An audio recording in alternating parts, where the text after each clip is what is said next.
आपले जळगावचे प्रसिद्ध वांगे आणि त्या वांग्यांचं आपण आज भरीत बनवणार आहोत. आता आपण वांगी भाजायला घेतोय. पूर्ण भाजून घ्यायचं. देठापर्यंत पूर्ण भाजलं गेलं पाहिजे आणि भाजून पूर्ण असं नरम होईपर्यंत भाजल्यावर पांढरं पांढरं भरीत दिसतं. आणि भरीत कसं बनवतात ते दाखवते. कांद्याची पात आहे जी आपण भरीत मध्ये टाकतो. आपण कांदा टाकत नाही, फक्त कांद्याची पातच टाकतो.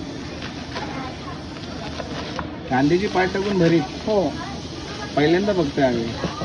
आणि जळगावचे जर भरीत बनवायचं असेल तर तीच खासियत आहे की आम्ही कांदा टाकत नाही, फक्त हेच टाकतो कांद्याची पात. कांदा न टाकत कांद्याची नाही. पात टाकत. हे काहीतरी युनिकच आहे. त्याच तेच तर जळगावचं भरीत प्रसिद्ध आहे सर. मग जळगावमध्ये प्रत्येक घरात बनत असेल ना?